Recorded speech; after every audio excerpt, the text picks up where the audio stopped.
Hi, everybody. This is a really quick video to go over what the expectations are for week one of PPP.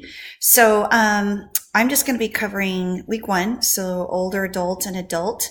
So we're going to start on Monday at 10 o'clock, and we're just going to do that day is just orientation and to help you practice.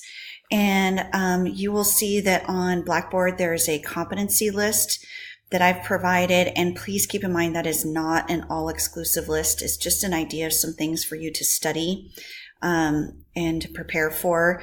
So bring your books on that day. Be prepared to ask myself and Dr. Eng any questions that you might have, especially about reviewing your evaluation process, like range of motion and manual muscle testing and all that stuff that was so long ago. So we'll help you refresh on all of that.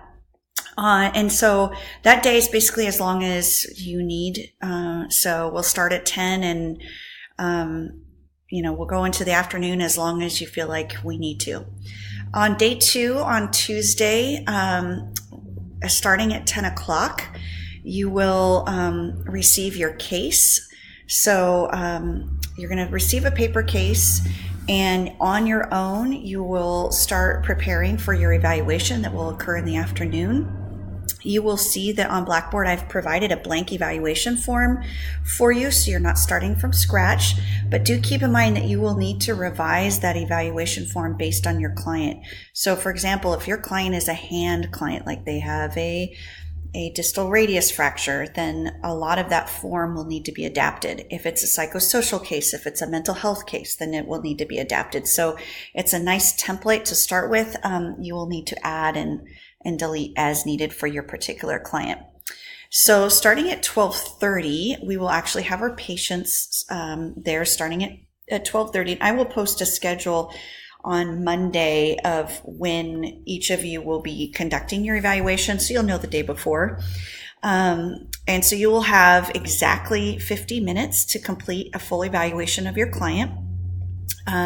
So that includes from the time you walk into the room, your occupation profile, everything. So you need to be ready to walk out of the room at 50 minutes.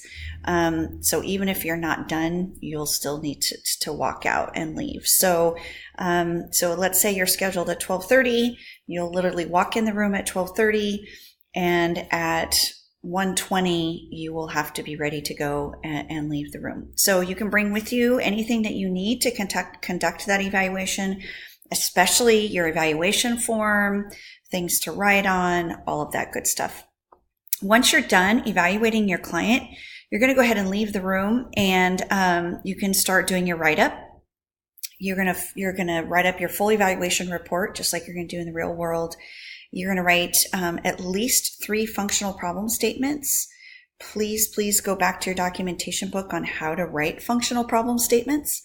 You're going to write 3 long-term goals and 2 short-term goals under each of those. Okay. You're going to write briefly what your intervention strategies are. Okay. Those will be like 1 or 2 words, E-stim, ADL retraining, teach hemi dressing techniques. So those are those things that you have to put in your intervention plan for the physician to sign off. So you need practice in doing that.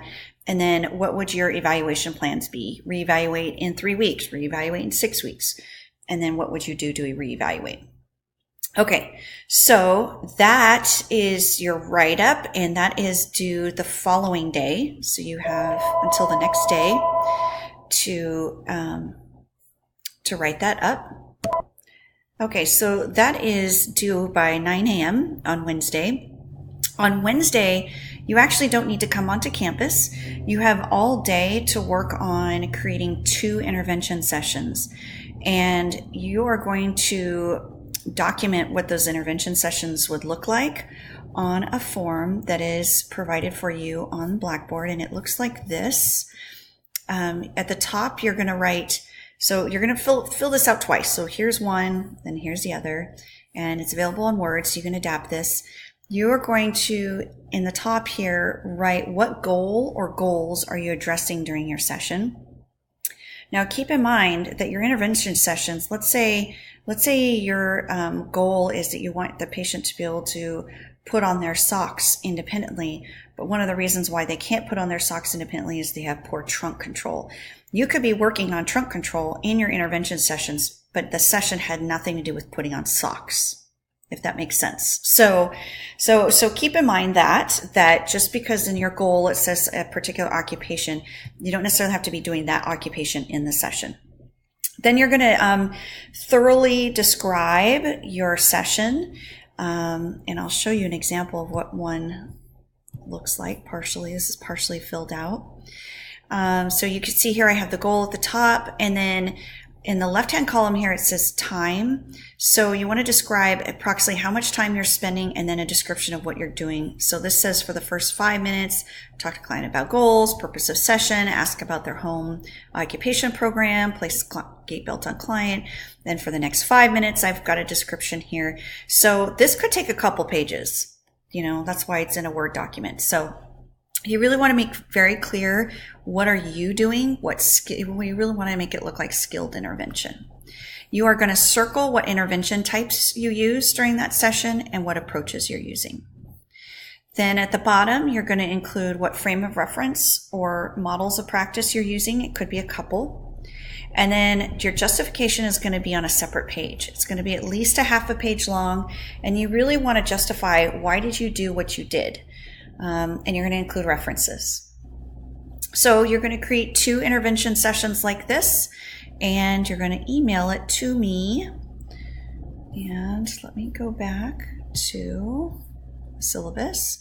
You're going to email that to me by 9 a.m. Thursday. Now on Thursday, what's due also at 9, and also your home program is also due. You also need to create a one-page home program. So remember, this is not about the diagnosis. Home programs are it's like homework that you give to your client. What do you want them to do in their off time when you're not with them? Okay, so that's a one page. It doesn't have to be two-sided. It can be just one-sided. So both of those are due at 9 a.m. on Thursday. So you basically have all day Wednesday to do this. On Thursday, I'm going to be posting a schedule ahead of time, but you're going to be basically meeting with the physician. You're assuming that you are ready to discharge your client at this point. We're kind of fast forwarding in time. You're meeting with the physician to talk to them about why you feel the patient is ready to discharge. You're going to discuss with the physician what progress the client's made and why, and any further discharge recommendations that you have. You're going to be meeting with the physician for only about 15 minutes. You need to be prepared to verbally present the case. And you don't start from the beginning. You basically talk about what progress has the client made, discuss discharge recommendations and any future needs. And so that should take about 5 minutes, and then be ready to answer questions that the physician would ask you.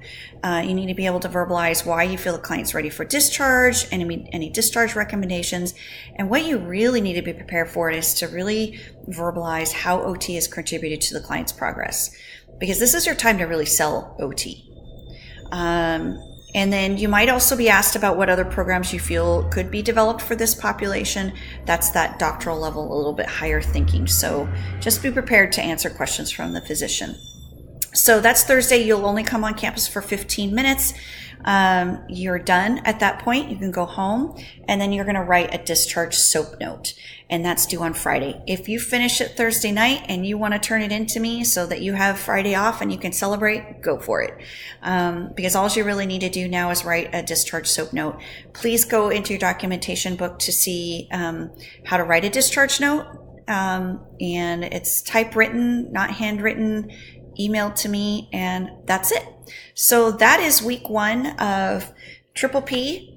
Hopefully this helps alleviate some of your fears. It's not too scary. It's just putting everything together that you've learned thus far.